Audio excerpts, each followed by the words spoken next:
You have given us that living hope so we can live with victory, we can live with the power of the resurrection. Amen. We give you thanks for the power of your resurrection that resides within us.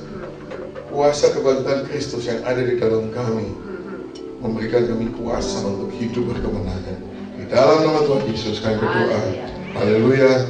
Amen. Amen. Amen. Berikan tepuk tangan bagi Tuhan Yesus.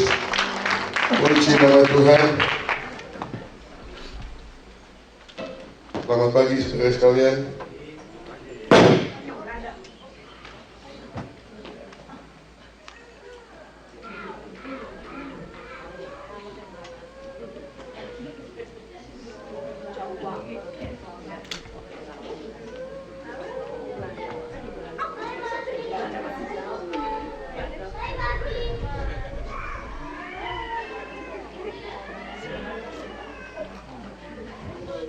Tadi pagi Pastor Rio memberikan renungan betapa faith that is fueled by the love of God. I don't know about you, tapi sampai last night I think God is expressing to us how much love He has for us, and mudah-mudahan kita sampai detik ini kita bisa mengalami. Saya berharap bahwa tadi malam, saudara mengalami sedikit lebih dalam lagi pengertian akan betapa dalamnya kasih Tuhan buat kita semua. Saudara mengalami nggak? Saudara hari ini merasa nggak bahwa sebetulnya Tuhan itu mengasihi saudara jauh lebih besar dari yang kita bayangkan? Amin, saudara. God loves us so much. God loves us so much.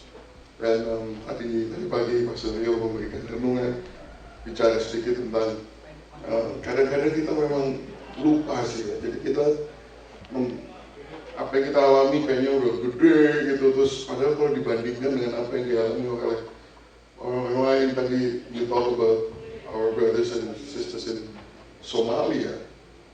Saya pertama kali ke Somalia itu kan tahun 2012, more than 10 years ago. I told you the story.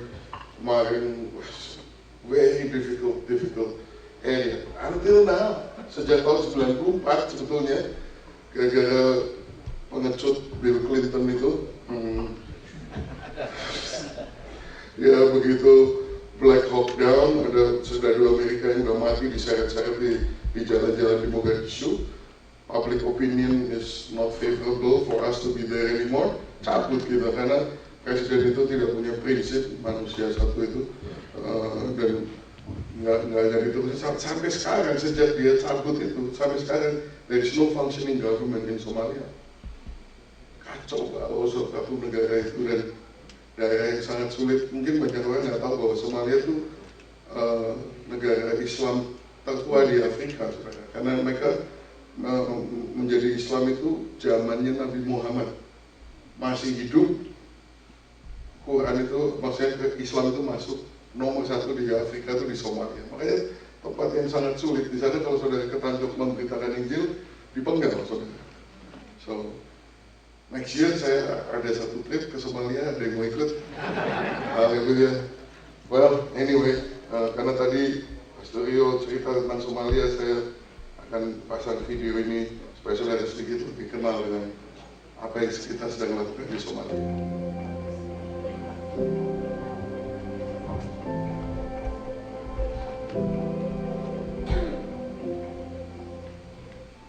The Horn of Africa, tanduk Afrika. Tidak ada tempat lain di seluruh dunia ini yang mengalami begitu banyak peperangan, perang saudara, perang suku, pertumpahan darah, kelaparan, dan berbagai bencana lainnya seperti tempat ini. Dan di tengah-tengahnya adalah Somalia, negara berpenduduk 17 juta yang sangat miskin, yang nomor 1 peringkat terbawah dalam Human Development Index, negara yang sangat-sangat menderita. Al-Shabaab adalah teroris grup yang paling banyak melakukan berbagai penganiayaan dan kekacauan di negara ini. Sejak tahun 1994, sejak Amerika keluar dari negeri ini setelah insiden Black Hawk Down, sampai sekarang tidak ada pemerintahan yang berfungsi dengan baik di negara Somalia. Islam adalah state religion dan tidak ada agama lain yang diperbolehkan di negara ini. Bahkan penginjilan bisa dihukum mati. Islam masuk ke negara ini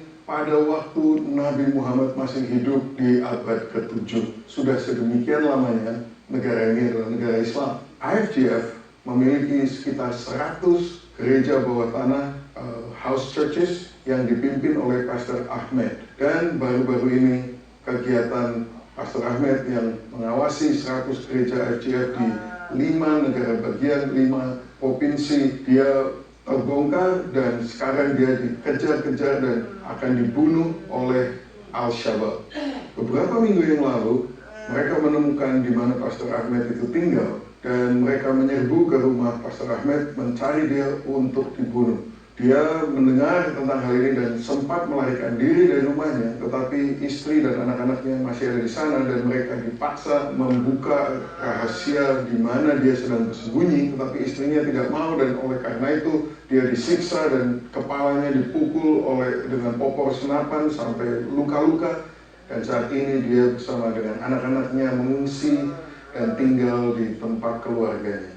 Kami berhasil melarikan Pastor Ahmed keluar dari Somalia dan saat ini dia berada di Uganda untuk mendapatkan perlindungan di sana, dan gereja-gereja kita di Uganda menolong dia dan menerima dia dan sedang mengurus izin tinggal sebagai refugee atau pengungsi, dan saat ini kami sedang mengusahakan bagaimana caranya untuk kami bisa menyelamatkan istri dan anak-anaknya untuk bisa keluar dari Somalia.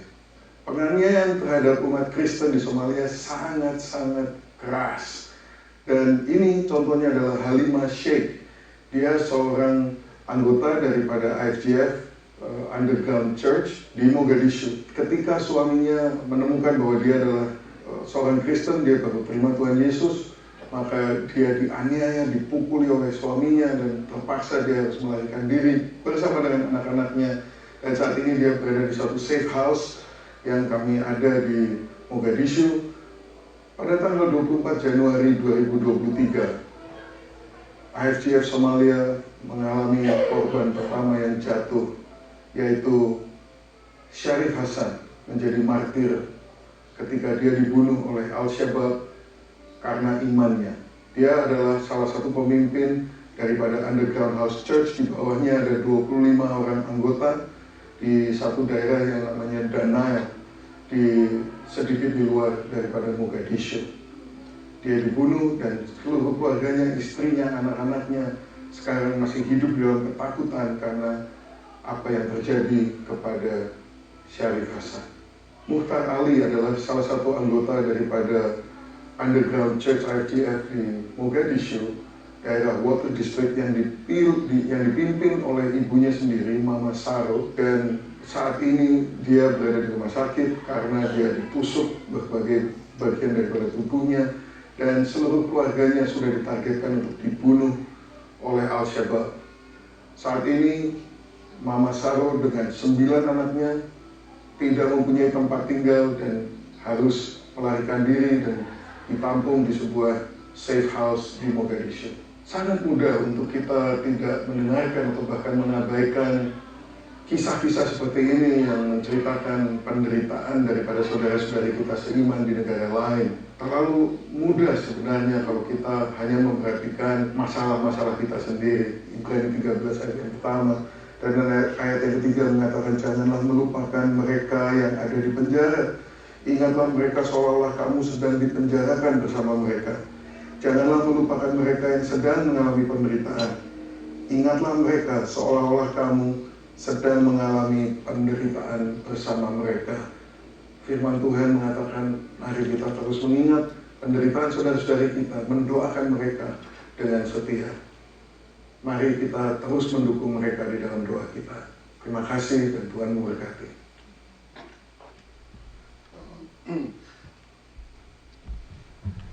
That's the situation a month ago, but this is the update. Ini yang terkini, saudara.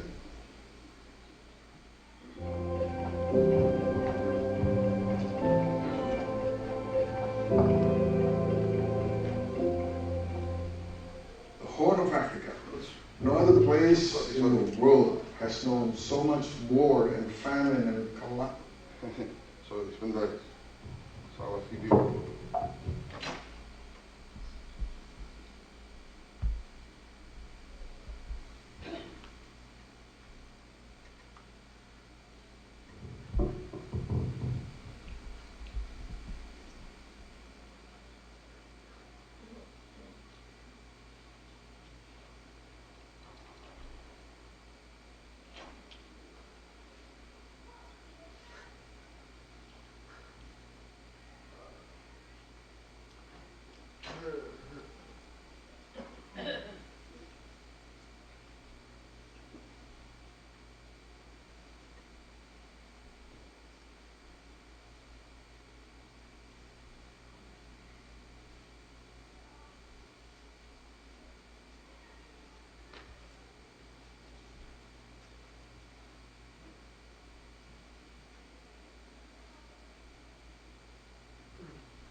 Sebentar, saya download dulu.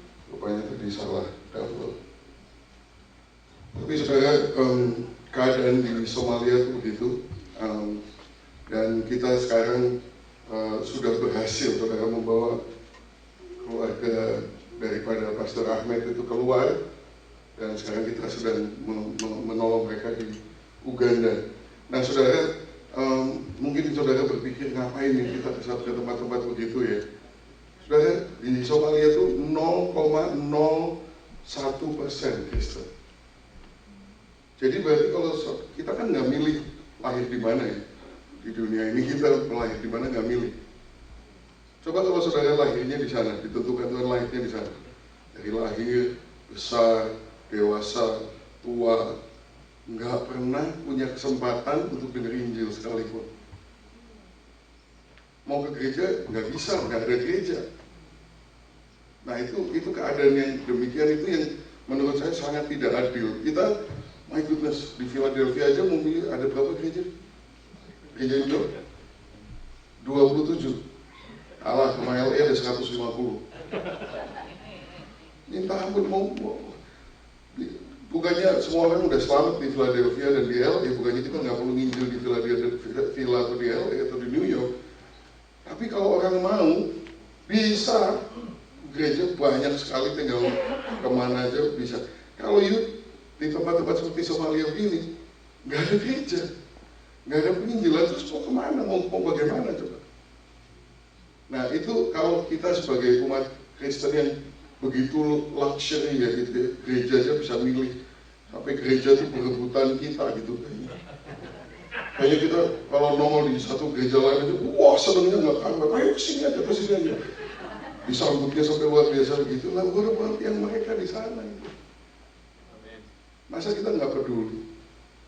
Indonesia sekarang puji Tuhan Indonesia 13% Kristen kan, hebatnya udah. Kalau unreached itu kan 2% ke bawah. Indonesia udah nggak unreached 13%, tapi jangan salah sangka, Kepulauan Riau 0,04% Kristen. Kok bisa ya Indonesia 13% tapi ada daerah-daerah yang begitu kurang? Karena apa? Karena gereja tuh, semua gereja tuh, kebanyakan gereja di Indonesia itu GBT, bukan gereja Bethel Tabernacle, bukan. Gereja buka toko. Artinya apa? Ya buka di mana bisa laris.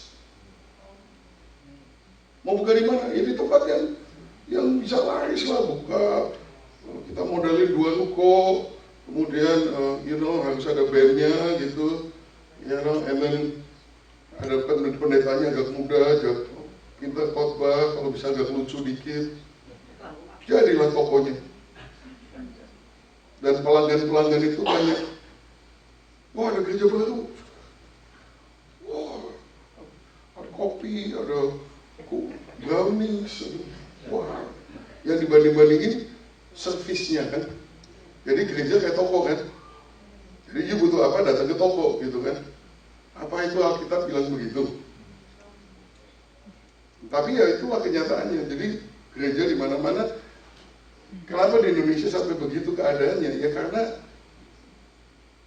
buka gereja di mana bisa laku, bisa laris, bisa dapat banyak jemaat, banyak duit, bangun gedung gede, kelihatan sukses.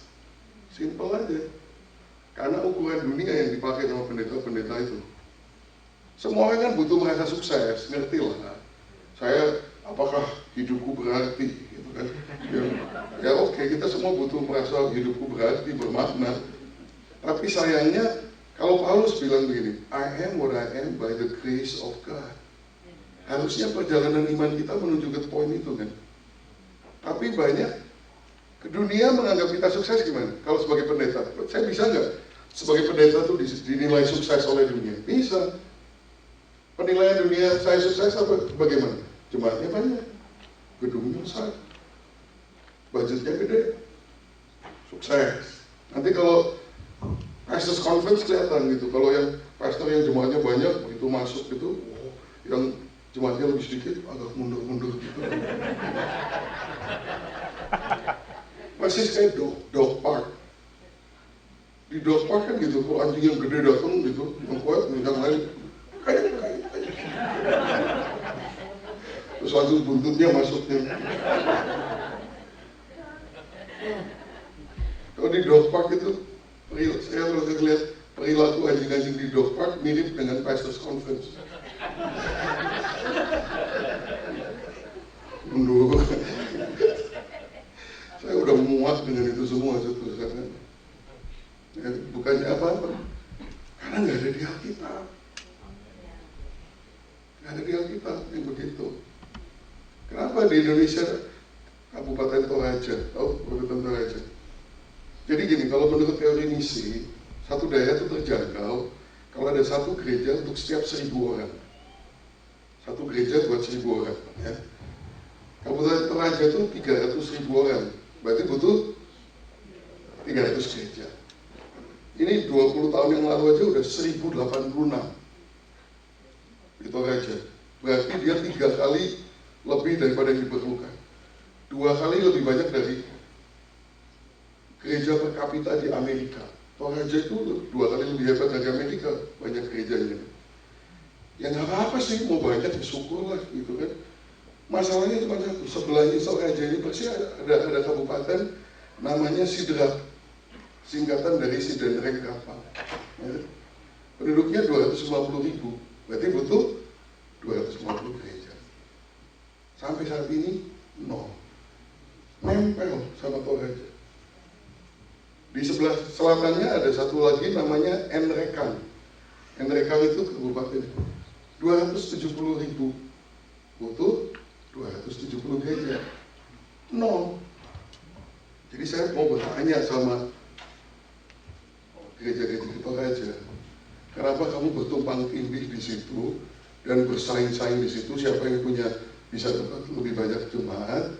Kenapa kau nggak mau sana? Jawabannya sederhana, susah kayak mereka, susah ke Sidrap, susah, lebih susah. Kalau bukan di Toraja lagi gampang, semuanya udah Kristen, tinggal kita tambahin ada lampu, ada donat, jemaat gereja lain pindah.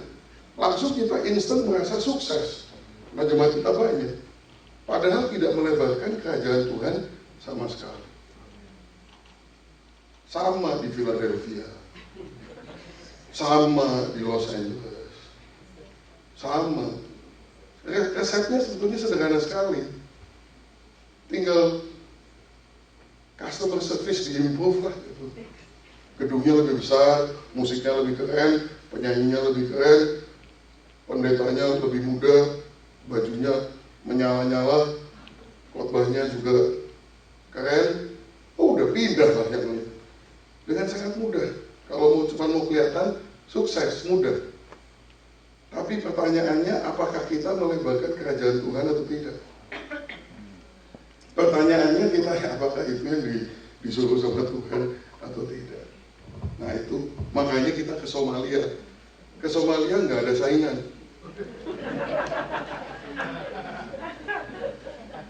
Nggak usah musing-musingin. Ya, kalau zaman sekarang ini ya, kalau mau sukses gereja kan, faktor-faktor yang penting. Pemain musik, penting nggak? Pemimpin puji-pujiannya, penting nggak? Bisa nyanyi, bagus. Itu faktor-faktor penting. Makanya pendeta-pendeta kita multitasking semua kan, bisa main musik, bisa nyanyi, bisa memimpin pujian, bisa khotbah, gitu. Karena itu faktor-faktor yang dibutuhkan gitu, untuk gereja model begitu. Kalau ke Somalia nggak perlu saudara. Jadi kalau saudara ditolak dari musik ministry karena kurang bagus nyanyinya, ada peluang besar ke Somalia. Ayo ikut saya ke Somalia. Haleluya. Nah, mungkin sekarang udah terdownload. Saya cek.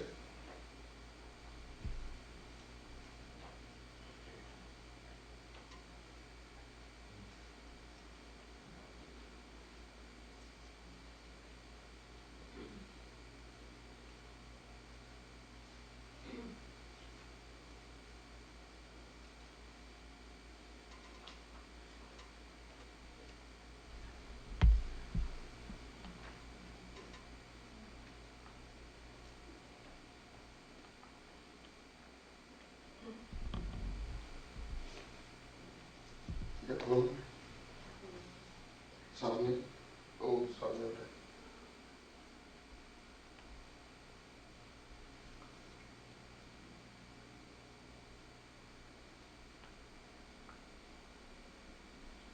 Bisa soundnya? Saya nggak kuat. In Somalia is underground.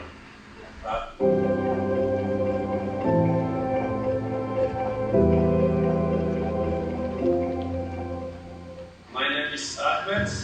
I'm from Somali church in Mogadishu. Church in Somalia is underground. Because this radical organization like Al-Shabaab always chasing, and restitution for the Christian families. Still, thanks to our Lord, the number of the churches are growing. One day they put a bag with a dead cat, and they was thrown to my house, and there was even a message.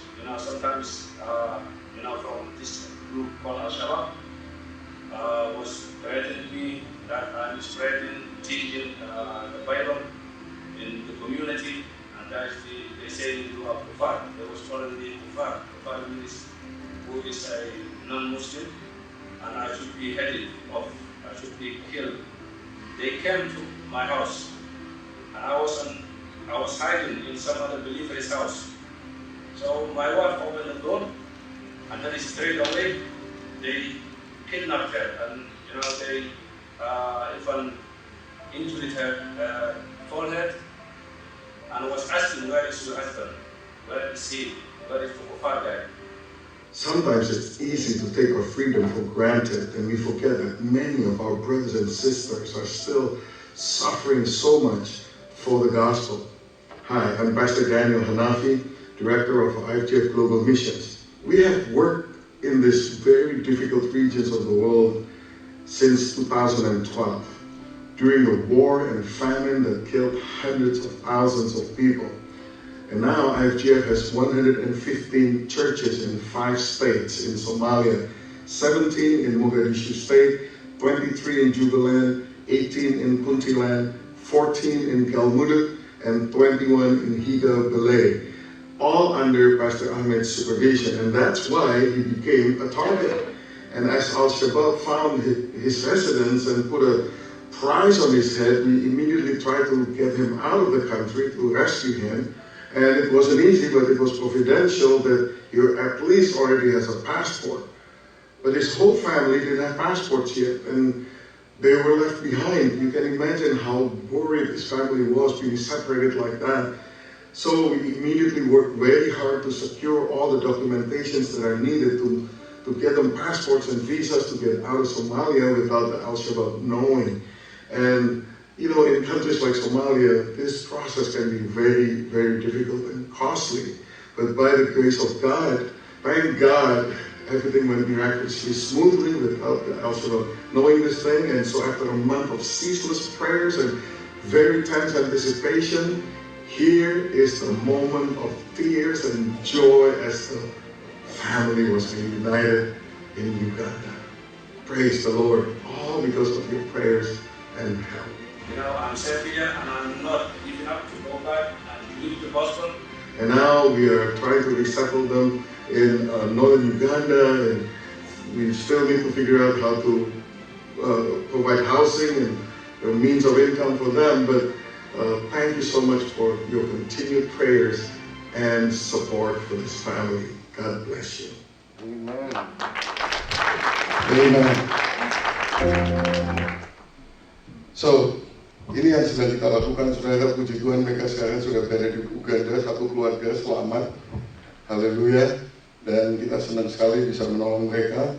Tapi dia akan terus kembali ke Somalia, makanya sometime next year saya planning untuk pergi ke sana untuk memberikan training dan support kepada 115 pastor-pastor kita yang semuanya terancam bahaya, saudara. Dan ini harus nggak bisa sekaligus, karena menyolok bisa langsung ketangkep sama Al-Shabaab, jadi harus kira-kira 20-30 di satu tempat, nanti pindah ke hotel lain, 20-30 di hotel lain, dan begitu, saudara. So, ya, kalau ada yang terbar mau ikut, ini serius, saudara. Kalau ada yang mau ikut, ayo kita melayani bersama-sama di Somalia. Nah, inilah beberapa hal yang dilakukan oleh World Harvest. Kalau saudara, Bapak di sini udah menjadi donatur dari World Harvest dengan sponsor calon bangga tangan, puji Tuhan, haleluya, praise the Lord, thank you for your support. Kita melakukan banyak, sebetulnya di World Harvest ada 3 cara saudara bisa berpartisipasi. Satu adalah program, kita punya 2 program, satu untuk sponsor anak-anak. Kita saat ini ada sekitar 600 lebih anak-anak yang sedang kita biayai, juga ada di Pakistan, ada di berbagai tempat. Nah, kemudian sponsor family itu kita sack farming project itu di Pakistan, di India dan sebagainya. Kita bisa, nanti saudara bisa lihat sendiri sack farming bagaimana dampaknya di India. Itu program. Kemudian ada project khusus kalau kita kebetulan lagi ada disaster dan sebagainya. Nah, pada hari ini saya mau menceritakan sedikit tentang partnership. Ini baru, saudara, baru tahun ini saya create. Karena saya menyadari bahwa banyak sekali kebutuhan-kebutuhan seperti ini yang nggak bisa untuk setiap kebutuhan kita fundraising, setiap kebutuhan fundraising itu kan nggak bisa kan. Kita membutuhkan partners gitu. Nah, kalau saudara diberi beban sama Tuhan mau jadi partners, $50 sebulan aja saudara bisa ikut jadi partnership. Kita hal seperti begini kita bisa bantu. Saat ini aja saya lagi nyariin rumah buat mereka di Uganda. Pastor kita yang di Uganda punya tanah, dia udah bangun sebagian, dia serahkan, ini pakai aja, tapi belum ada atapnya, saudara. Jadi mau bikin atap aja $2.000 gitu, saya belum ada uang untuk mengirimkan, untuk bikin atap, saudara. Butuh $4.000 untuk renovate the home, untuk bisa ditinggalin oleh keluarga ini gitu. Hal-hal seperti ini, saudara, saya membutuhkan partnership. Jadi kalau semua saudara jadi partner, waduh luar biasa. Saya nggak minta saat ini ya, saudara, tapi saya cuma mau saudara familiar dengan website-nya World Harvest. Kalau saya boleh minta saat ini, can you take out your phone and go to worldharvest.cc. Lihat aja, nggak usah donate. Saya cuma mau saudara lihat aja, buka sama-sama worldharvest.cc. Ya, biasanya dalam kebaktian you buka Facebook. Hari ini saya minta follow saudara buka worldharvest.cc. Nah, kalau saudara sudah buka worldharvest.cc,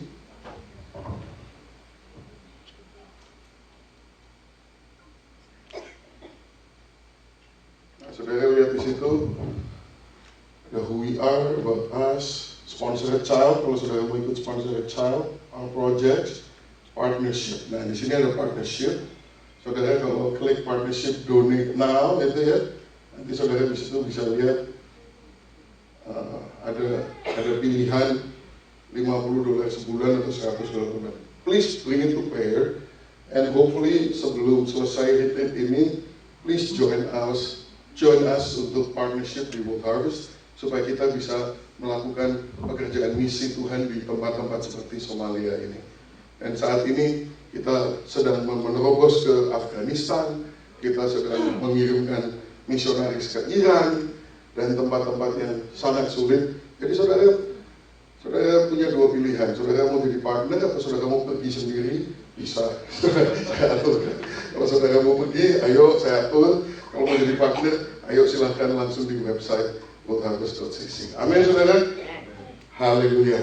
Amen. Thank you so much. Now, saya hari ini mau menyelesaikan khotbah saya kemarin, sangat penting saudara, karena kita kemarin bicara apa saudara? What is God's total package of salvation? Ada 3 hal. Justification, sanctification, dan glorification. So, dibenarkan, dikuduskan, dimuliakan. Haleluya, ya. Itu kita sekarang lagi proses dikuduskan. Can you reduce my gain a little bit? Supaya saya ngomongnya bisa lebih dekat ke mic. Thank you. Nah, kita kemudian bicara tentang sanctification. Sanctification itu adalah karena Tuhan ingin mengubah kita dan kita diberi 2 kesempatan melalui sanctification ini. 1, berubah karakternya.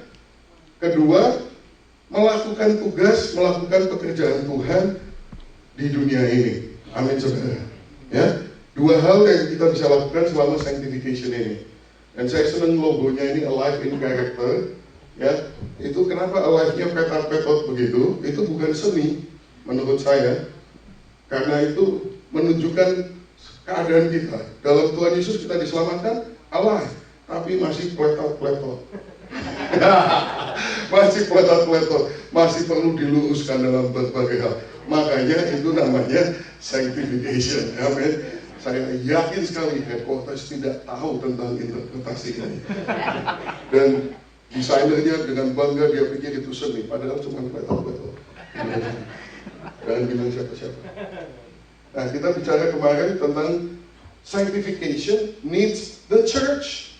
Nggak bisa saudara dikuduskan sendirian, hanya aku dan Yesus. Nggak bisa. Karena apa? Karena you masih pletot-pletot, nggak bisa meluruskan diri sendiri. Gitu. Yang bisa meluruskan ya ini di gereja. Makanya saudara akan mengalami banyak hal di gereja, jangan kaget saudara. Ya.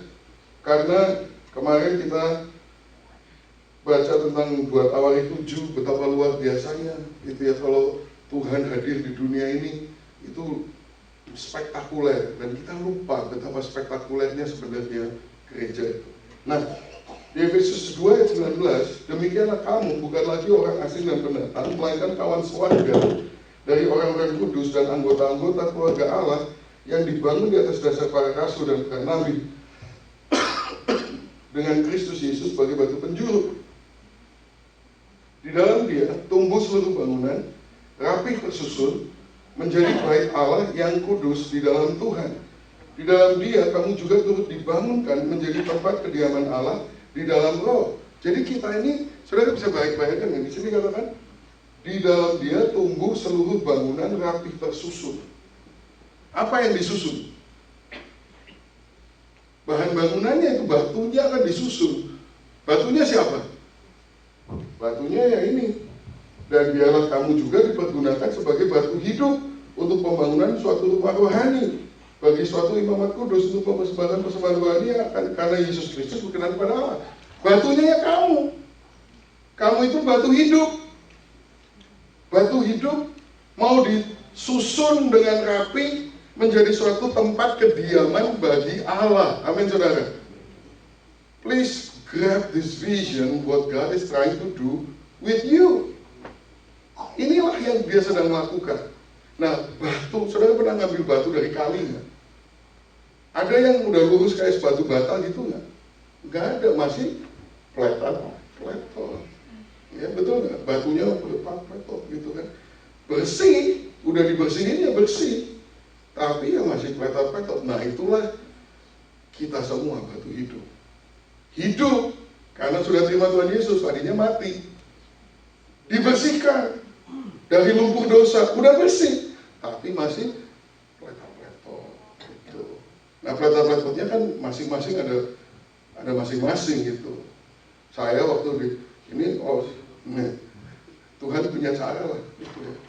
Saya pletot-pletotnya kasar, tidak punya perasaan dan tidak peduli orang lain. Masuk music ministry yang isinya orang yang pletot-pletotnya super sensitif dan sangat mudah tersinggung. Nah rame nggak sudah? Begitu ketemu ceger, ini orang tidak berperasaan, ketemu sama orang yang super sensitif, ceger. Kemarin aja Pastor Rio udah khawatir, dia cerita, saya udah khawatir, karena dia orangnya baik gitu. Dia termasuk orang yang penuh perasaan, peduli pada orang lain, nggak seperti saya yang tidak peduli orang lain. Gitu. Makanya bisa masuk Somalia gitu kan. Tapi dia khawatir waktu saya manggil Peter Manopo itu suruh ditangkap security. Dia udah takut ya, aduh, jangan sampai tersinggung. Ya baik kan, itu gembala yang baik itu bukan yang begitu. Ini gembala yang tidak baik, yang kutil aja nggak mau doain. Gitu. Jadi pletot ini beneran saudara. Makanya firman Tuhan mengatakan besi menajamkan besi, manusia menajamkan sesamanya. Itulah. Makanya kalau saudara tersinggung di gereja, welcome to church. Jangan ngomel, loh masa saya diperlakukan begini di gereja, di rumah nggak pernah, di sekolah nggak pernah, di pramuka nggak pernah. Saudara, karena pramuka tidak punya visi untuk membuat saudara ini kudus dan tidak bercacat dan bercela. Sekolah juga nggak ada visi untuk membuat kamu cemerlang sebagai gereja Tuhan. Yang punya visi itu tuh cuma gereja. Makanya saudara digas di gereja itu ya, welcome to church. Pendetamu itu dikasih mandat untuk membawa sebuah alat rohani namanya pahat. Untuk ngelurusin yang pletot itu saudara. Jadi begitu saudara diajak ngomong sama pendeta saudara, itu siap-siap pelayanan pahat rohani saudara bekerja supaya saudara bisa disusun dengan rapi menjadi bangunan yang menjadi tempat kediaman Allah. Amin saudara. Nah masalahnya batu itu ya, batu hidup itu satu begitu kena pahat des gitu jadi batu melayang dari satu gereja ke gereja lain gitu. melayang. Dan saudara kalau yang dari Indonesia tahu lah ya, batu melayang itu jangan jadi berkat. Ya tuh kalau udah demo banyak batu melayang kan, batu melayang itu nggak bisa jadi berkat. Dan batu melayang itu kalau nggak ditempatkan nggak bisa mengambil bagian, menjadi bagian daripada suatu bangunan yang rapi tersusun. Saudara melayang mungkin yang salah orang lain lah, taruh kata you 100% benar gitu deh, you melayang, aku yang benar, aku melayang. Dari gereja yang nggak benar ini, oke, taruh kata benar, gerejanya salah. Tapi setelah saudara melayang, Tuhan terus bekerja. Tuhan cuma bekerja di gerejanya. Yang melayang-layang mah nggak dikerjain. Lagi sibuk melayang, ya dibiarin sama Tuhan. Nanti lama-lama gereja ini dibetulin, udah tambah benar. Elunya nggak benar-benar. Dan nggak pernah yang jadi dibangun bersama-sama. Makanya ya belajar yang namanya ditempatkan. Tuhan bangun banyak. Bangunan-bangunan itu banyak, ada gereja-gereja lainnya. Udahlah. Kalau saudara sudah ditempatkan di satu tempat, udah di situ aja. Sana lebih bagus. Nanti di sana juga sama lagi. Karena kemungkinan besar masalahnya itu kamu. Maaf. Saya orangnya terus terang. Karena itulah kata istri saya. Menurut dia masalahnya is staring you in the mirror gitu kan. Nah, 10 mengatakan supaya sekarang oleh jemaat diberitahukan berbagai ragam hikmat Allah kepada pemerintah-pemerintah dan penguasa-penguasa di surga sesuai dengan maksud abadi yang telah dilaksanakannya dalam Kristus Yesus Tuhan kita. Saudara, ini ayat ini luar biasa sekali, saudara. Oleh jemaat diberitahukan, bahasa Inggrisnya display, express, jadi dinyatakan gitu. Jadi jemaat gereja akan menyatakan pelbagai ragam hikmat Allah. Bahasa Inggrisnya the manifold wisdom of God. Apa itu pelbagai ragam hikmat Allah? Apa itu manifold wisdom of God? Artinya semua setan, genderuwo, sundel bolong, kuntilanak kalau ngelihat gereja itu lihat Tuhan. Semua manusia di dunia ini kalau ngelihat gereja, yang mereka lihat adalah Tuhan. Saya pikir Tuhan gak salah. You mau mempercayakan your image, bukan hanya rupanya, tapi pelbagai ragam hikmat Allah, esensi Tuhan, mau dipercayakan untuk dinyatakan itu oleh gerejanya, apa gak salah. Kita modelnya begini, modelnya gereja begini. Kok mau disuruh menyatakan siapa Tuhan itu? Saya udah kasih advice sama Tuhan Yesus, ini it's not a good idea. Tapi ya Tuhan Yesus bilang, udah keburu tak tulis di Alkitab, terlambat. Actually aku mulai pikir-pikir sih dengan your advice ini, melihat perkembangan gereja 2000 tahun ini sedikit mengkhawatirkan. Tapi ya udah kadung. Dan ini tidak akan berubah, saudara. Nah itu just joke ya. Tuhan itu dari permulaan sudah punya intent bahwa gerejanya ini satu-satunya alat terakhir untuk menyatakan kemuliaannya bukan hanya di dunia aja, tapi di seluruh alam jagat raya, dan semua pemerintahan di surga dan di neraka, semuanya akan tahu siapa Tuhan melalui gereja. Waduh, muluk-muluk sekali, saudara. Melihat diri kita sendiri, tapi itu rencana Tuhan. Siapa percaya bahwa rencana Tuhan itu pasti akan terjadi? Pasti. Dengan kuat kuasa kebangkitannya, Dia akan menyambutkan kita. Berarti saudara, jangan give up on your husband, jangan give up on your wife. Kalau mungkin kita suka geleng-geleng, waduh ini dari dulu begini nggak berubah-berubah. Kalau dia masih cinta Tuhan, masih dalam gereja Tuhan, masih ada harapan. Tuhan Yesus masih bekerja. Amin. Diablek-diableknya orang lain itu. Tuhan sanggup. Amin. Dan saya kadang-kadang, gereja tuh yang bagusnya bukan hanya dalam hal ini. Masa misi aja kok nggak ngerti-ngerti gitu ya. Tumpang tindih di Jakarta, di Surabaya, jor-joran gitu ya.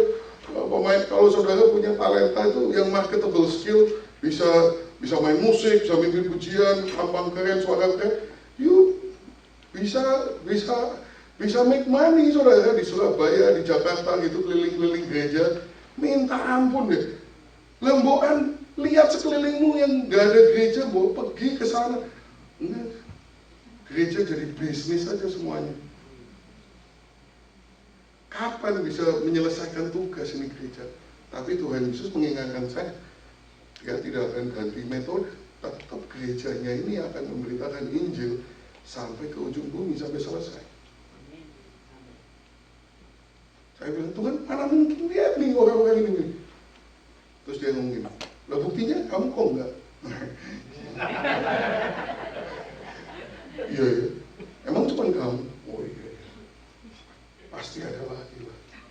Pasti ada lagi yang punya beban. Meskipun saat ini kayaknya gereja Indonesia yang punya di 62 negara cuma AFJ sih. Bukan apa-apa. Bukan sesuatu yang kita banggakan. Mestinya begitu sih, mestinya. Dan kita 62 negara jangan bangga dulu. Masih ada 140 negara lagi yang belum kita masuki. Belum selesai, masih banyak kerjaan. Kita sekarang udah separuh Afrika kita jangkau. 26 negara di Afrika. Tapi Afrika ada 54 negara. Jangan bangga-bangga dulu. Dan yang tersisa ini terus terang yang susah-susah nih. Libya, ya, Mauritania, Western Sahara, 0% Kristen. Nggak ada orang Kristen di Western Sahara. Saya udah berdoa 2 tahun ini, gimana caranya masuk Western Sahara. Maroko, 0,02%. Mauritania, 0,03%. Saya lagi mengusahakan betul tahun ini, tahun depan harus masuk Mauritania. Mali itu 0,02% Kristen. Pernah dengar nggak sih Mali? Bamako. Pernah dengar kota yang namanya Timbuktu? Dalam dongeng? Ya itu bukan dongeng, itu ada benar kota itu di Mali. Tahun depan saya mau ke sana, mau ikut nggak? Kenapa? Nggak ada gereja di sana. Nggak ada gereja di Timbuktu.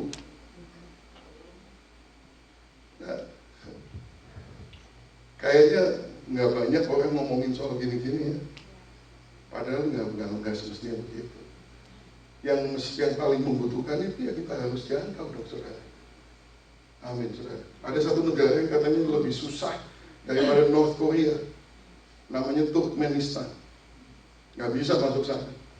Tapi bulan April nanti saya bisa menemukan beberapa orang Kristen, beberapa orang yang melayani di sana. Saya kumpulkan di Uzbekistan. Jadi saya akan bikin pastors conference di Tashkent. Tashkent ini di Uzbekistan itu kota yang sangat kuno, salah satu kota tertua di dunia yang pusat kebudayaan Islam dari 1000 tahun yang lalu. Tashkent, saya udah ke sana tahun ini saya ke sana. Ke Tashkent, Samarkand, Bukhara, itu daerah-daerah begitu. Itu kita perlu jangkau saudara. Haleluya. Makanya saya undang saudara jadi partner daripada World Harvest. Kalau toh saudara masih belum bisa pergi, paling nggak saudara bisa mendukung dengan $50 sebulan. Amin saudara. Ya, Tuhan ini punya rencana ini luar biasa saudara. Dan bahkan dia menjanjikan ini, tidak tahukah kamu bahwa kamu adalah bait Allah dan bahwa Roh Allah diam di dalam kamu. Jika ada orang yang membinasakan bait Allah, maka Allah akan membinasakan dia. Ini nggak main-main, ini perjanjian baru, bukan perjanjian lama ini. Tuh loh, katanya perjanjian baru, kok Tuhan masih mau membinasakan segala macam? Ya, kalau you membinasakan gereja, Tuhan akan membinasakan kamu. Artinya apa? Dia sangat serius dengan rencananya melalui gereja. Jadi para pastor di sini, mungkin jemaatmu udah menganggap gereja itu penting, sehingga kita sendiri sebagai manusia juga mulai lemah. Aduh, apa aku benar ya memilih untuk menjadi hamba Tuhan, Tuhan panggil, aku respon, tapi kayaknya jemaat menghargai juga enggak. Saya berikan semangat kepada Anda semuanya. You did not make a mistake. You did not make a mistake. You're doing this for the Lord. God is not going to change His mind. Tapi you lihat ke gereja saya modelnya gimana? I know. Tuhan juga lihat. Tapi Tuhan nggak ganti rencana. Gerejamu tetap akan Tuhan garap. Tetap akan Dia sanctify. Dia akan menguduskan. Sanctification ini by grace, saudara. Pasti akan terjadi. Gerejamu akan dikuduskan. Akan menjadi suatu manifold wisdomnya. Itu seperti manifold. Ibaratnya intan, berlian. Kan banyak fasetnya itu kan. Manifold. Jadi each fold atau setiap faset itu kamu. Anda dipoles sampai sempurna. Dan bersama-sama kita menjadi intan yang begitu indah. Yang menunjukkan siapa Tuhan itu. Itu rencana Tuhan tidak akan berubah. Jadi jangan anggap remeh gereja. Jangan tinggalkan gereja. Setia di gereja. Karena itu rencana Tuhan yang terakhir dan satu-satunya. Amin saudara. Untuk para hamba-hamba Tuhan, udahlah. Kalau jemaatmu nggak pernah appreciate, nggak pernah itu, it's okay. You melayani Tuhan loh. Ini rencana Tuhan pasti terjadi. Yang percaya katakan amin. Haleluya. Jadi kalau saudara tidak di dalam gereja, ini ada undangan. Rencana Tuhan yang kekal ini ada di dalam gereja. Oh, gereja belum sempurna, saya tahu. Kalau saudara dikecoh sama iblis, lihat yang ditunjukin semua kebobrokan gereja-gereja, Yang rugi you sendiri. Karena yang bobrok itu Tuhan akan garap, akan Tuhan betulkan, Tuhan akan sembuhkan, Tuhan akan muliakan. Mungkin sekarang bobrok, tapi Tuhan tidak akan pernah give up untuk betulin hal itu. Jadi rugi sekali kalau saudara kecewa lihat gereja, terus saudara nggak mau ke gereja. Bodoh sekali. Ya memang sekarang ini bobrok, tapi Tuhan sendiri janji, aku akan membuat gereja ini mulia. Nggak malu-maluin. Suatu hari orang akan lihat gereja, lihat aku. Dia tidak akan berhenti. Amin, saudara. Haleluya. Nah, sekarang saya mau masuki bagian yang ketiga yang paling penting sekali. The model church. Bapak saudara sekarang sudah diyakinkan bahwa gereja ini penting. Gereja ini penting, amin? Ya, nah, modelnya seperti apa ini juga penting. Jangan sampai kita ini bikin gereja sendiri atau bikin sesuatu sendiri yang kita anggap itu gereja. Mari kita kembali kepada Alkitab. Kisah 2 ayat 42 mengatakan begini. Mereka ini gereja mula-mula nih, waktu Jeng baru jadi, Tuhan bikin model kan supaya kita menjadikan itu sebagai panutan kita kan. Mereka bertekun dalam pengajaran rasul-rasul dan dalam persekutuan. Dan mereka selalu berkumpul untuk memecahkan roti dan berdoa. Jadi mereka melakukan 4 hal. 1, mereka bertekun dalam pengajaran rasul-rasul. Firman Tuhan. Nomor 1 di gereja itu firman Tuhan, saudara. Bukan ketan. Bukan pinoran. Saya suka itu semua. Tapi nomor 1 itu firman Tuhan. Nomor 2, fellowship, persekutuan. Nomor 3, breaking bread. Nah itu Tino Raksat masuk di situ, saudara. Haleluya. Ada juga tempatnya nomor 3 nih, breaking bread. Nomor 4, berdoa. Itu isinya gereja itu yang sebenarnya. Nah, diawali dengan kata mereka bertekun. Devote themselves, devotion. Bapak di sini sudah menikah lebih dari 25 tahun. Angkat tangan dong, jangan malu-malu gitu. Kayak penuh penyesalan. Semua orang yang sudah menikah lebih dari 25 tahun itu adalah orang-orang yang devoted. Mereka ngerti artinya bertekun. Karena nggak mungkin 25 tahun itu enak terus, senang terus, tidak ada masalah. Nggak mungkin.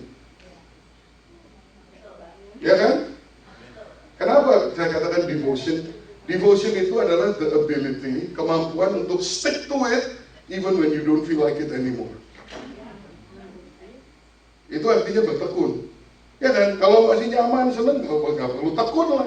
Yang namanya tekun kan, aduh, iya tapi aku mau. Nah itu bertekun. Aduh, ngelihat mukanya udah membelenger gitu ya. Tapi ya sudahlah, aku cinta padamu. Itu bertekun, namanya itu bertekun. Jadi tepuk tangan dulu untuk semua orang yang tekun di sini. Haleluya. Saya minggu depan 36 tahun pernikahan. Puji Tuhan untuk istri saya yang sangat tekun. Kalau saya sih seneng banget aja gitu ya. Yang perlu tekun tuh dia. Dulu saya rambutnya banyak.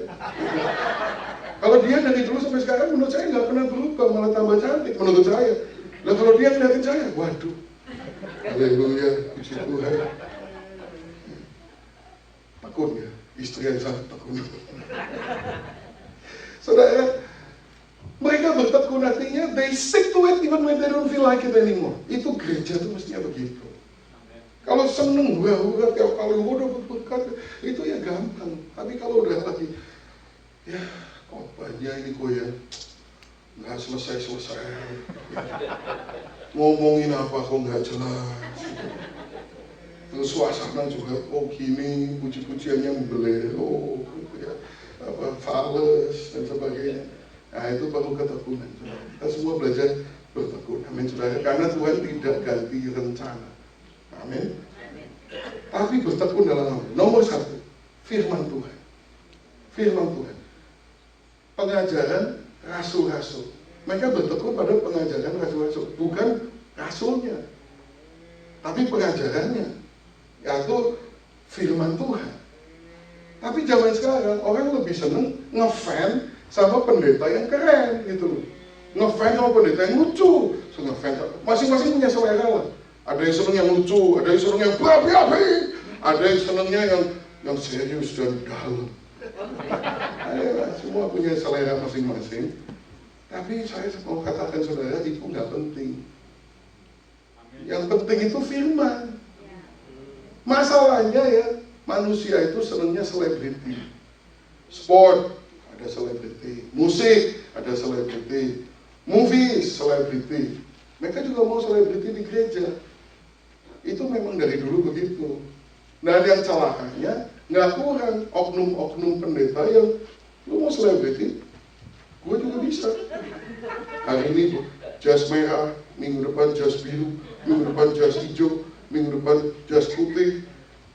Loh, udah tua lu ngapain sih? Tiba-tiba kehilangan jati diri mau jadi foto model tapi rambutnya terus begitu. Untung saya nggak ada temptation dalam hal rambut ya. Berdiri gitu dia banyak nggak menjadi isu. Itu haleluya. Tapi saya juga ada masalahnya sendiri juga. Saya catch myself bermasalah. Saya ini orang bermasalah juga. Orang memang cukup sering orang datang. Habis saya khotbah, pastor khotbahnya bagus banget. Ini masalah manusia. Dipuji seneng gitu kan. Aduh, khotbahnya pokoknya saya cocoknya kalau khotbah yang khotbah gitu. Tapi saya nggak nanya, lalu hari Senin sampai Sabtu baca Alkitab nggak? Senin sampai Sabtu kamu baca firman apa? Orang makan kan harus setiap hari, bukan seminggu sekali. Lah oke lah, kalau kamu bayi, mama kamu masak, terus kamu didulang gitu, makanan masukin mulutmu ya oke lah kalau kamu bayi. Lah kalau kamu udah 35 tahun, udah berewok kan masih udah gak lucu lagi kan? Gak pernah mampu baca firman sendiri, tapi ngefans sini, YouTube sana. Loh, gimana sih? Mau jadi gereja model apa begitu? Israel pernah dimarahin sama Tuhan karena minta raja, ingat gak? Ya Tuhan kan sudah rajanya mereka, kenapa minta raja lagi? Karena lebih mudah menyembah yang bisa kelihatan dan bisa dipegang daripada menyembah Tuhan yang nggak kelihatan. Dan sayangnya pendetanya juga mau. Maka muncullah dia di preachers and sneakers. Karena overacting mau memenuhi tuntutan pasar. Mereka bertekun dalam fellowship. Fellowship, persekutuan. Apa sih? Real relationship. How deep? Well, it was deep enough sehingga kalau ada yang membutuhkan sesuatu, orang itu jual barang, jual harta miliknya untuk nolongin orang. Nah permintaan pasar kan, nggak mau gitu, gila. Aku mau hidup selfish, aku mau hidup diberkati, aku mau dapat berkat, tapi aku nggak mau bagi-bagi, makanya duduknya kayak gini, cuma ngadep ke depan. Supaya tidak merasa bertanggung jawab keberadaan orang-orang yang di sebelah kiri dan sebelah kanan. Gereja mula-mula duduknya in a circle. Karena mereka breaking bread kan, makan sama-sama, berhadapan muka, ada satu relationship yang benar-benar real. Sehingga kalau ada yang butuh, ya saling menolong. Itu normal. Tapi kita lebih senang, yang lebih keren apa? Gereja yang gede kan. Kalau gereja mega church, yang datang banyak, makin seneng. Kenapa? Makin kita nggak perlu peduli dengan orang lain. Banyak kan, gereja 1000 orang gitu kan, semua ngadep ke depan. Ini kita ke kiri kanan, kita cuman ya sopan sih, halo, selamat pagi, selamat pagi. Sama-sama kayak orang nonton konser sama-sama gitu. Kayak nonton Taylor Swift gitu, we're Swifties. Udah gitu doang aja. Tapi ya udah sampai sejauh itu saja. Dan itu permintaan pasar begitu. Sehingga pastornya juga, oh kamu maunya gitu, ya oke. Kamu maunya cuma nonton, oke. Aku bikin show lah di depan sini. Lampunya bagusin, screennya bagus, tata lampu, tata ruang, semua, tata musiknya. Musiknya juga, saya ini kan orang musik juga, ngerti lah, saya ngerti bagaimana nge-build up, gimana supaya memuncak, nanti terus rilis apa ya, kayak gue ngerti lagi gitu-gitu. Udah bosan. Saya tahun 96 itu konser Kota Tercinta itu kan saya worship leadernya. Jakarta, Bandung, Semarang, Solo. Pas ke Solo saya iseng. Saya udah mulai bosan. Tiap kali habis itu, saya diserbu orang untuk minta tanda tangan. Tanda tangan. Tadinya sih seneng. Oh, I must be somebody. You know? Orang minta tanda tangan. Setengah perjalanan saya mulai curiga, ini kayaknya nggak bener lah ini. Saya pikir ini palsu lah ini. Orang minta tanda tangan, beli CD, misalnya saya tanda tangan. Ada yang Alkitabnya saya suruh tanda tangan di Alkitab. Saya sampai, Tuhan ampuni aku kan. Ini dari aku ini, tapi dia minta ya udah. Itu ya waktu-waktu itu rambut masih penuh ya. Kemarin ini saya baru dari Batam. Tiba-tiba flashback tahun 92 saya buka gereja kita di Batam. Percaya saya tuh waktu ke Batam saya tiba-tiba ingat, saya tuh waktu itu bawa hair dryer sama itu loh, sikat yang bundar itu loh, yang buat begitu-begitu. Pernah loh saudara, pernah terjadi. Sekarang nggak bawa sisir. Saya kesini cuma bawa sikat gigi satu.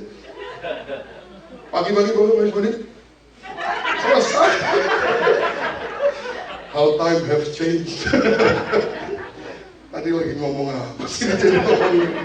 Nah, saya itu tengah-tengah konser itu sampai di Solo saya membuat percobaan. Saya kepengen supaya bukan saya yang diserbu, dimintain tanda tangan karena udah bosen. Jakarta, Bandung, Semarang.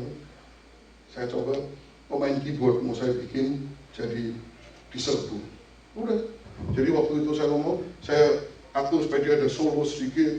Saudara, Didi Gaspar, wah masih single dia saudara, Didi Gaspar, benar aja selesai, wah semua ke Didi Gaspar, sudah minta tanda tangan. Jogja, saya gantian drummer, Imron, Wendy Imron Leon, kakaknya si Upik, mau saya jadiin korban. Jadi tengah-tengah, saya ini kan saya kalau ngomong jago lah gitu, gue bisa kan ngomong MC, bakat lah gitu.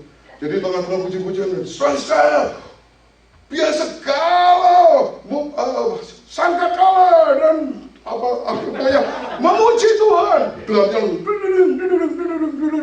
ya, Imran Leon, saudara-saudara, berikan tepuk tangan bagi Tuhan. Benar aja dia disebut. Habis itu gue bilang, ini palsu semua. Bisa gue manipulasi dengan begitu mudah. I did it myself, I know how to do it. Gampang tuh.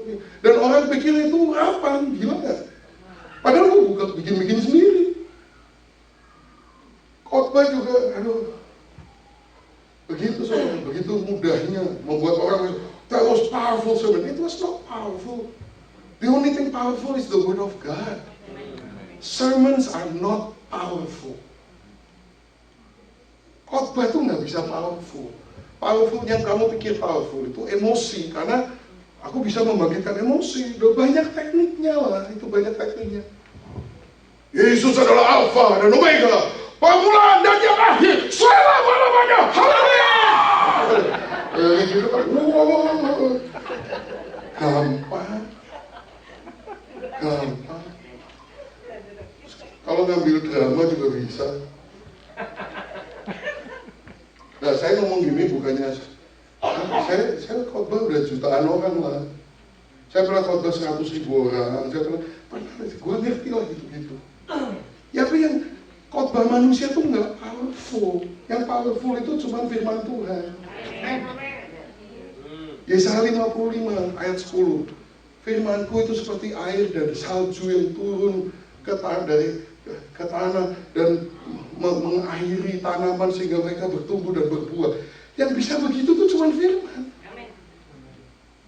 Firmanku yang keluar dari mulutku tidak akan kembali dengan sia-sia, tapi akan melaksanakan apa yang kutugaskan kepadanya.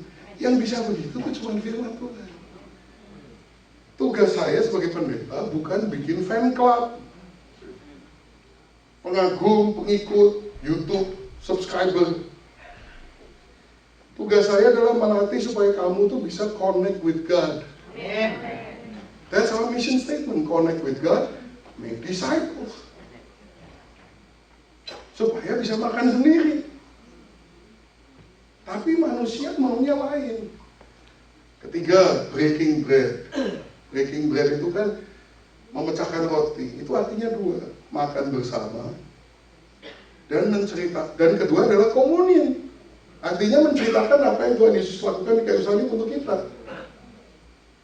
Itu apa, saudara? Itu setiap orang buka rumah, ngundang orang makan di rumahnya, menjamu. Habis itu cerita apa yang Tuhan Yesus lakukan dalam hidup kamu, apa yang Dia lakukan buat kita. Itu apa namanya? Penginjilan. Tapi orang disuruh itu kan nggak mau. Market demand. Nggak mau, pastor. Aku nggak mau buka rumahku. Aku nggak mau masak buat orang lain. Aku mau selfish, Aku nggak mau disuruh gitu-gitu. Kamu aja. Maka mulailah yang namanya seeker sensitive movement, di mana kita mengatur supaya kebaktian kita hari Minggu diarahkan untuk melayani orang-orang yang belum terima Tuhan. Jadi kita semuanya makanya kita nggak bahasa roh pakai mic dan sebagainya. Supaya apa? Supaya orang-orang baru tuh nggak tersinggung, gitu kan? Semua gereja di Amerika sejak tahun 90-an, Bill Hybels itu paling populer karena the fastest growing church in America. Seeker sensitive movement. Nah, ini saya mau bertanyakan apakah itu Alkitabiah? Karena apa? Karena ada orang-orang yang ini barusan ini terjadi di gereja saya. Udah 3 tahun datang ke gereja saya, waktu dia mau melayani terus kita kasih briefing posisi kita tentang LGBT, marah, keluar, bawa orang. Loh, udah 3 tahun. Terus saya berarti selama 3 tahun ini saya berhasil menutupi identitas kita yang sesungguhnya. Karena kita seeker sensitive.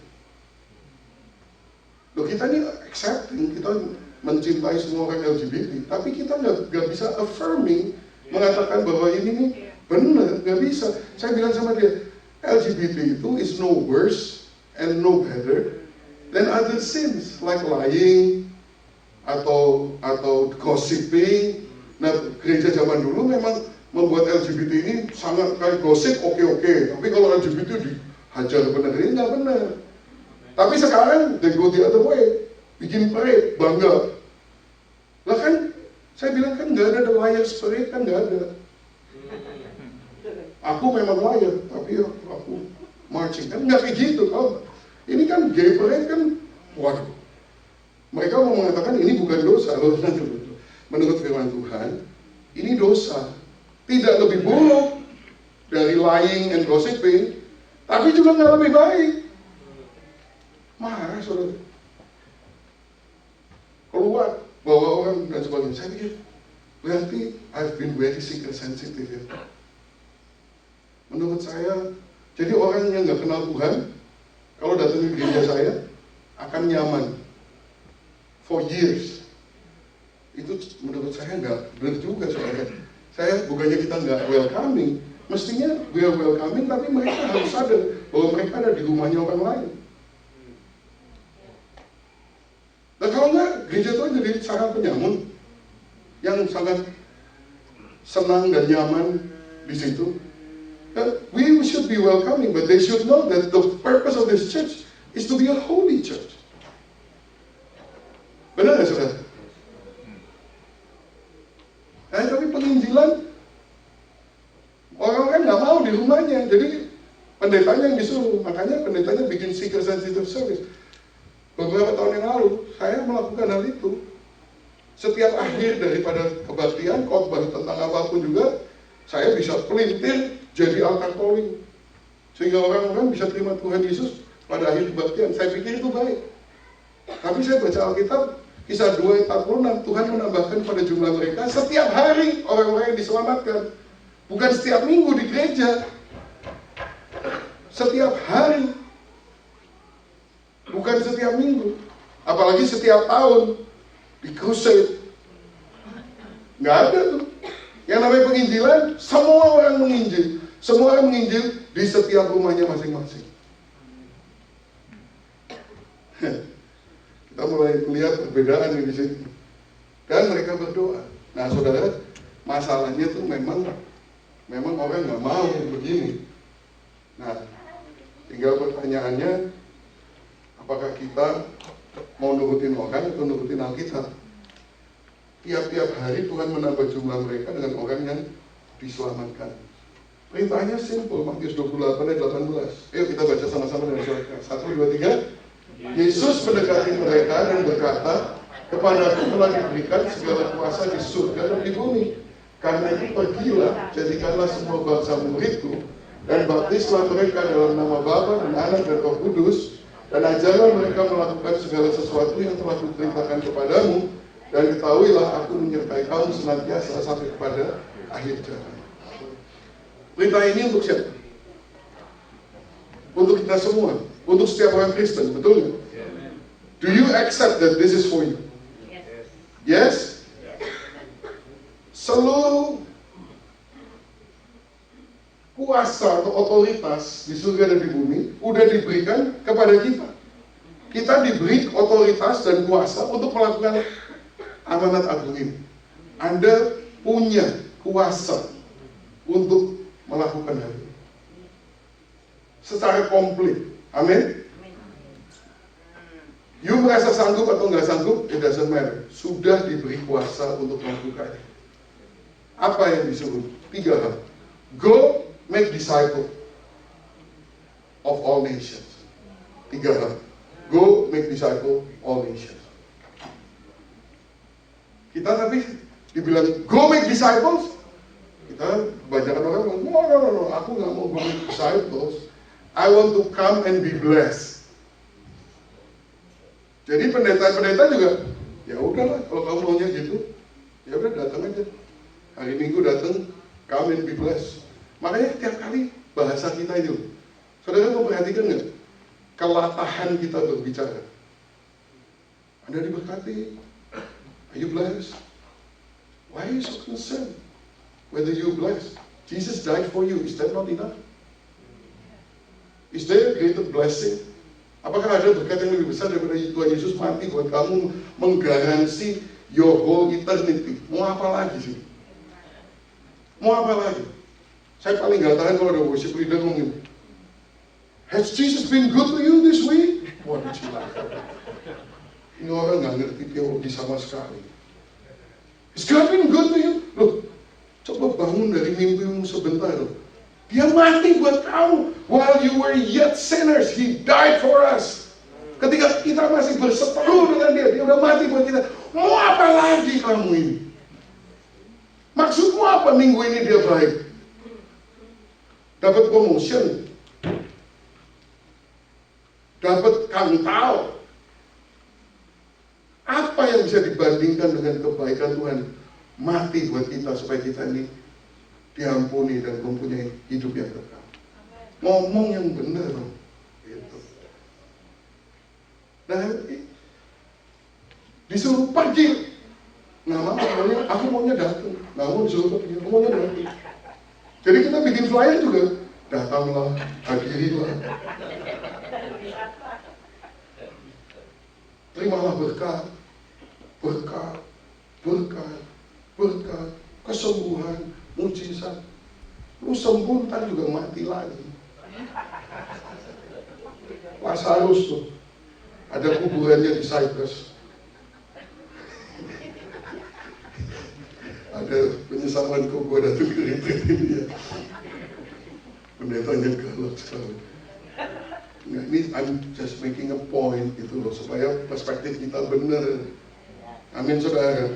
Kita diberi semuanya ini, udah diberi semuanya ini, terus disuruh pergi memuridkan. Jangan kita rubah gereja ini. Nah ini saya Saya dapatnya ini waktu itu, saya lagi waktu tengah-tengah COVID tahun 2020 itu, kan semua gereja di seluruh dunia kan tutup. Saya nanya sama Tuhan, Tuhan, ini belum pernah dalam sejarah semua gereja di dunia tutup. Emang kenapa? Emang you gak suka sama gereja? Saya bisa aja ngomong begitu. Dijawab sama Tuhan, iya aku gak suka. Kaget kan loh. Maksudnya gimana? Ini kan secara teologis kamu tidak akan all the manifold wisdom of God. Saya udah ya. Tuhan ngomong gini, itu loh, barang yang lu buat itu, yang hari Minggu kamu buat itu, yang kamu bilang itu gereja, itu tuh menipu banyak orang. Hah? Menipu gimana? Orang nggak usah nginjil, nggak usah berkorban, nggak usah peduli sama orang lain, nggak usah doain orang lain. All they have to do, datang nonton your show seminggu sekali, dan mereka bisa pulang menepuk bahu mereka sendiri dan mengatakan, aku adalah orang Kristen yang setia. Karena lu ngomong begitu, pendetanya ngomong begitu. Orang nggak ngapa-ngapain buat kerajaan Tuhan, nggak kerja buat kerajaan Tuhan, berubah juga enggak. Tapi tiap minggu nongol di gereja kita bilang orang yang setia. Salah pendetanya juga ngomong begitu. Belum tentu itu setia. Kalau mau setia, lakukan perintah Tuhan dong. Muridkan orang. Habis itu saya betul-betul. Ya saya sih sudah memuridkan banyak orang, tapi saya lakukan lebih lagi sekarang. Jadi saya habis itu saya cari orang restoran. Kan orang restoran nggak akan datang ke gereja hari Minggu kan? Karena Minggu kan buka. Saya bilang sama mereka, kamu kan liburnya Senin, saya juga liburnya Senin. Pendeta sama tukang restoran. Karena cowoknya tuh hari Minggu. Cilaka bener. Bisnis gereja. Dia juga bisnis hari Minggu. Kamu masak buat semua orang kan nggak pernah ada orang masakin buat kamu. Hari Senin kamu mau mengalami gereja yang sejati nggak? Aku masakin kamu. Datang saudara. Jadi Senin satu-satunya hari libur saya masak buat orang restoran. Saya ajak ke rumah, saya sharing. Lewat beberapa bulan pada terima Tuhan, saudara. Dibaptis. Sampai sekarang kan nggak ke gereja hari Minggu. Saya bilang nggak usah ke gereja hari Minggu. Aku tujuanku ini melakukan ini bukan untuk cari jemaat. Saya mau memberikan kamu, bukan muridku, murid Yesus. Sampai dia nanya, lu jadi kita ini nggak boleh ke AFC ya? Oh bukan gitu maksudnya. Ya boleh gitu, cuman saya lagi memastikan motivasi saya ini murni, bukan karena mau membangun gereja IGF, karena jangan tipis. Ini saya melayani Tuhan atau bangun bisnis IGF sih? Masih beneran apa enggak ini? Nah itu saudara, saya belak-belakan aja nih. Kita ini mau jadi gereja yang bener apa enggak? Kita disuruh memuridkan orang. Memuridkan orang apa? Membaptis dan ajari mereka semua yang telah kuperintahkan kepadamu. Udah gitu. Artinya menginjil, menangkan mereka buat Tuhan Yesus. Habis itu diajarin gimana caranya hidup sebagai orang Kristen. Semua orang bisa. Semua orang bisa. Kamu nggak disuruh ngajarin soteriologi. Enggak, disuruh ngajarin apa yang kamu udah belajar dari Tuhan. Follow me as I follow Christ. That's it. Dan ini juga bukan supaya gereja kita tambah banyak orang, bukan. I don't even care mereka ke gereja mana atau mau ke gereja mana. It doesn't matter. Tapi kita semua harus taat sebagai murid. Yesus mengatakan kalau kamu tidak menyangkal dirimu, mikul salib dan ikut aku tiap hari, kamu nggak layak disebut sebagai muridku. Masalahnya semua gereja mesti bersaing karena pendetanya kepingin merasa sukses. Jadi ukuran suksesnya dunia adalah jemaatnya banyak, gedungnya gede, keren semuanya, itu kan terus semua orang respect kan. Saya tahu, saya ngerti karena saya juga melalui hal itu semua. Begitu punya gedung, saya di LA punya 3 gedung gitu. Jadi kalau saya kumpul-kumpul sama pesta-pesta, saya cari sesungkan sendiri karena mereka men-treat me differently juga. Oh ini pendeta besar, gila gue udah daya tuh. Saya digituin saudara. Karena yang mereka tahu saya khotbah udah 1 juta orang terima Tuhan, gitu-gitu. Urusannya apa saya juga nggak ngerti, tapi memang begitu dan orang mau itu. Sehingga apa? Ya udah, apa hal praktis yang bisa kita lakukan supaya kita menang dalam persaingan ini? Udah, kita pakai marketing, kita pakai interior design, kita pakai segala hal yang ada intinya sebetulnya juga bukannya hal yang buruk, tapi bukan hal yang alkitabiah. Yang alkitabiah kita nggak mau lakuin masalahnya. Yaitu apa? Memuridkan, making disciples. Jadi challenge saya sama kita semua pada hari ini adalah ini. Saya mau tutup dengan ini.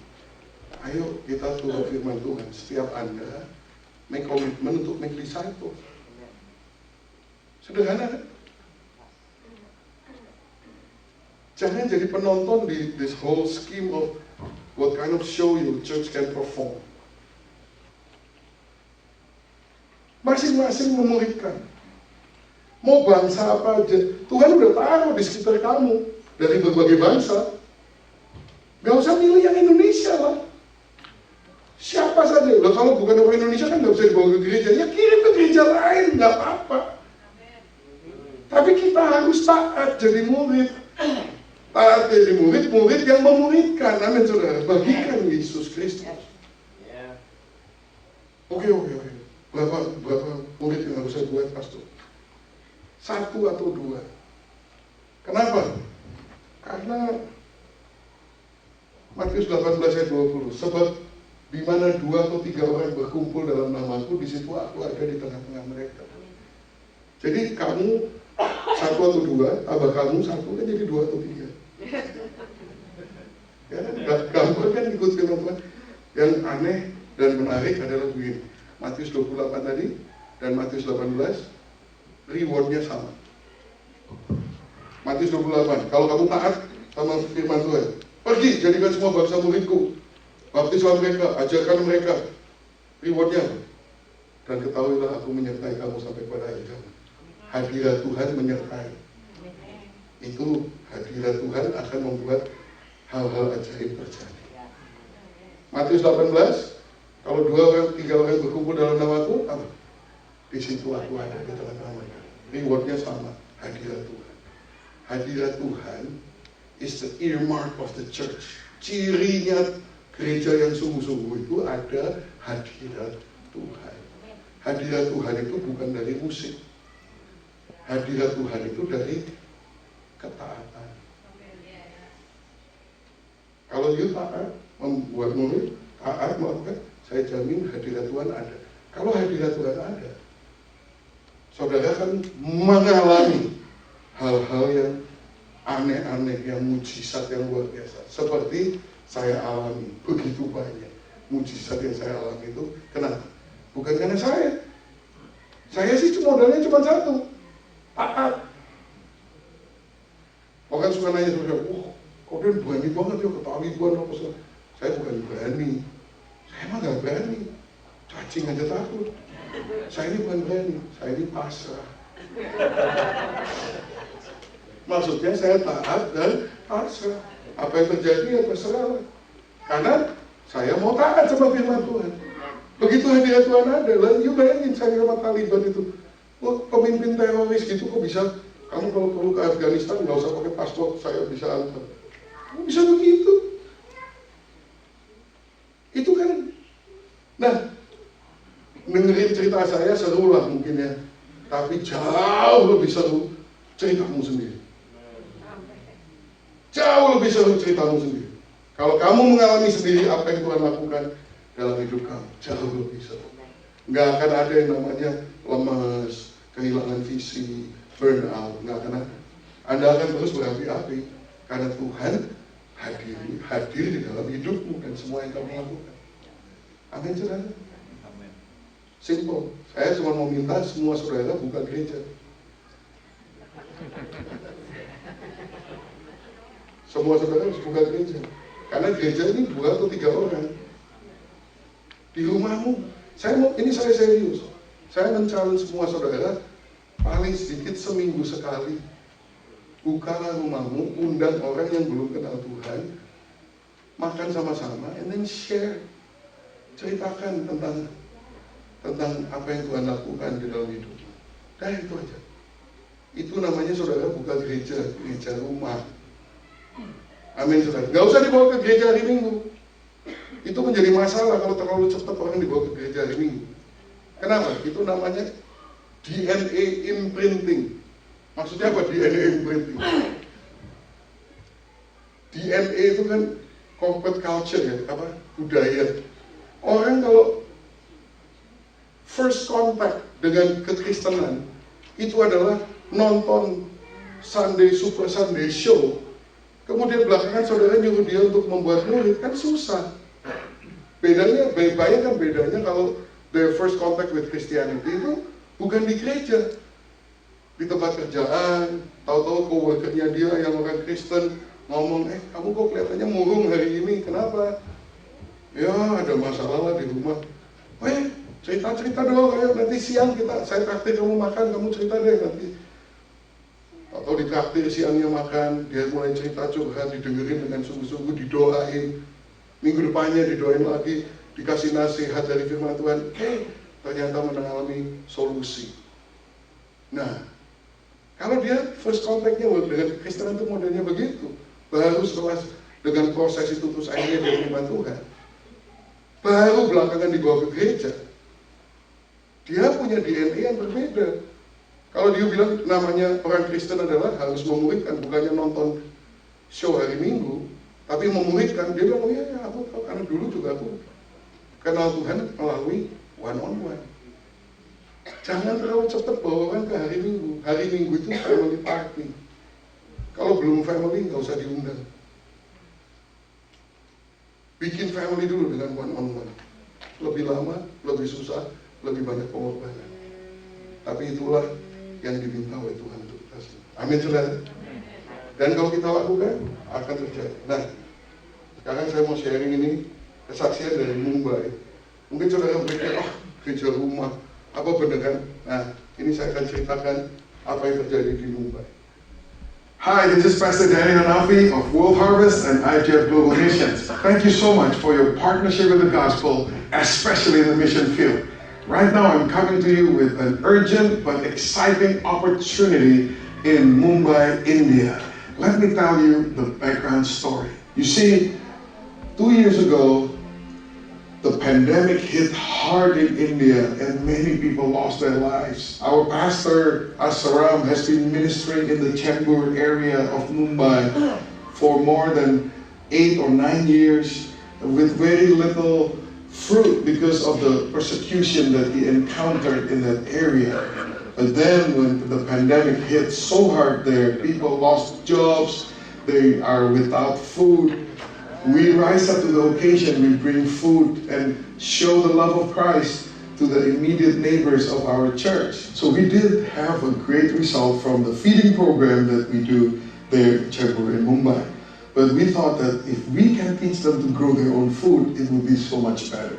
So we came up with sack farming.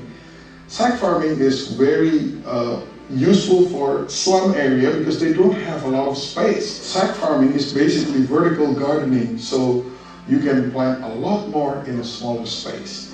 So we started with this program and we trained up 10 of our leaders in our church to be the supervisor for every 20 families that will do the sack farming project.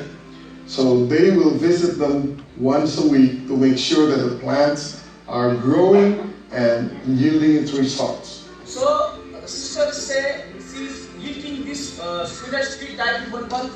So, praise God, the family they have been very useful for this love farming project. As you can see, we were successful in helping secure their food security in the slums of India and many other places now. But the greatest bonus is that relationships are being formed. Weekly visits turns into wonderful relationships and opportunity to share the gospel. In Mumbai alone, this is the result. From the 10 leaders that started this project, you can see here in this Excel spreadsheet how many care groups they started. Each one of them started 9, 10 care groups, and under each care groups, look at how many people there are. This is what the list looked like. Every person reached out under the sack farming program. We have their names, we know where they live, we know when we bring the gospel to them for the first time, and their response. And this list is just the list of the people that have accepted Jesus Christ as their Lord and Savior. Take a look at how many names there are. These are actual names of people whose names are now written in the book of life. 10,860 names. All these people are being shepherded one-on-one, and they are in care groups. But they've never met each other in a Sunday service. This is the first ever Sunday service that they experience in their lives. This is not just some normal church service, because this is not announced to anyone except the people that we won through the sack farming. These people come for the very first time to our Super Sunday service. But that was the first and the last time we could rent that building. They don't want to rent us that building anymore. Persecution is so hard in India. So the next time it was this building. And after using this building, they don't want to rent it to us anymore again. So we had to move to this building. And then after that, it's to this venue. Only one time every time. So now we gave up trying to find a place for Sunday service. We are not raising funds to build a building or find a place for Sunday service. We are going to keep them in the homes, just like in the book of Acts. So, movement of house churches. But what we really need is a place to train up the house church leaders. And this is the building that we want to buy. It's not big, it's 4 stories. Each story is about 968 square feet. But it's enough to house the leaders when they're being trained, maybe for a week to stay there, and for the classrooms, for the operation, because we have 550 house churches and growing rapidly right now. And this is the list of the house churches. 550 names are listed here. You can see here their names, their phone numbers, their schedules, and we are running these house churches right now every single week without a Sunday service.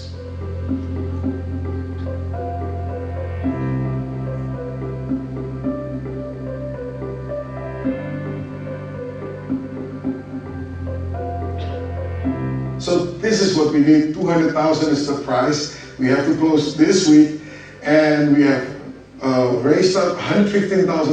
We need $85,000 more to finish the payment for this building. God bless you. So itu sudah kita bayar, saudara. So I'm not raising funds for this building. Sudah kita beli. Dan sekarang bukan 550 house church, itu beberapa bulan yang lalu. Sekarang terakhir saya dengar 789, kemudian kemarin saya dikasih tahu udah tambah 23 lagi, jadi 812 house church. Bertumbuh terus, saudara. Haleluya. Nah, bagaimana dengan kita di sini? Bagaimana dengan kita di sini? Saya cerita ini untuk mengasih tahu sama saudara, yang saya khotbahkan ini bukan teori. By the way, di samping Mumbai, kita juga punya 570 house church di Sudan dan 510 di South Sudan. Itu yang terjadi selama pandemi ini. Jadi sudah 2.000 yang terjadi selama pandemi ini. Saudara, ini yang Tuhan sedang lakukan. Kemarin ini, just this Monday, saya bertemu dengan seorang misionaris dari Indonesia. Sekarang udah kembali ke Amerika. Dia di Indonesia cuma 10 tahun, namanya Mike Shipman. Dia nyariin saya, karena dia dengar khotbah saya, dia bilang, wah, sama dengan apa yang saya pikirkan, dan bahkan saya sudah lakukan di Indonesia. Oh really? Di mana? Di Banyumas, Purwokerto, Cilacap, Kebumen, daerah situ, saudara. Itu kan daerah susah. Tahu dia sekarang itu tahun 2005 sampai 2015 dia di Indonesia. Sekarang ada berapa? 20.000 house church dari itu. Saudara, saya katakan ya, kalau kita mau serius ngikutin firman Tuhan ya, Tuhan, most churches in America are declining. Stagnant declining. Dan kita gereja turun. What are you talking about? Gereja nggak ada yang decline kalau kita ngikutin firman Tuhan. Kalau show gereja dia decline karena orang mulai bosan. Lama-lama ya bosan lagi gitu. Segala puji syukur. Bosan, bandnya sama terus, lagunya sama terus, modelnya sama terus, apa nggak bosan? Yang benar ini pemuritan. Orang lama-lama suruh nonton gitu ya bosan. Yang bikin nggak bosan apa? Kalau mereka memenangkan jiwa dan memuridkan jiwa. Amin, saudara. Nah, saya mau berikan tantangan. Semua orang di sini harus buka gereja. Buka rumahmu seminggu sekali, undang orang, ajarin. Ajarin apa? Yaitu ada pelajaran kita ajarin itu deh, firman Tuhan. Mulai, saudara, wah saya nggak ngerti. Mulai melangkah dengan apa yang sudah ada, Tuhan akan tambahkan. Dan saudara kan mulai mengalami pribadi pertumbuhan yang luar biasa. Amin. Mari kita bangkit berdiri. Haleluya. Siapa yang percaya bahwa Tuhan sudah berbicara kepada saudara? Amin. Haleluya. Ya, saya paham semuanya tidak ada yang bersuka cita. Haleluya, haleluya gitu ya. Tapi ya retreat haleluya teriak-teriak itu pulang nanti sama lagi. Mendingan dia diam-diam gini mikir. Mendingan gini lah. Siapa tahu ada perubahan. Keputusan di tangan Anda. Mau hupla-hupla gitu yang teriak-teriak. Gue juga bisa yang begitu-begitu, cuman udah bosan. Saya mau yang sungguhan. Ayo kita bermitra All Nations, jadi partner di World Harvest, supaya saudara tahu apa yang kita kerjakan sama-sama. Kedua, ayo secara pribadi buka ke rumahmu, buka rumahmu.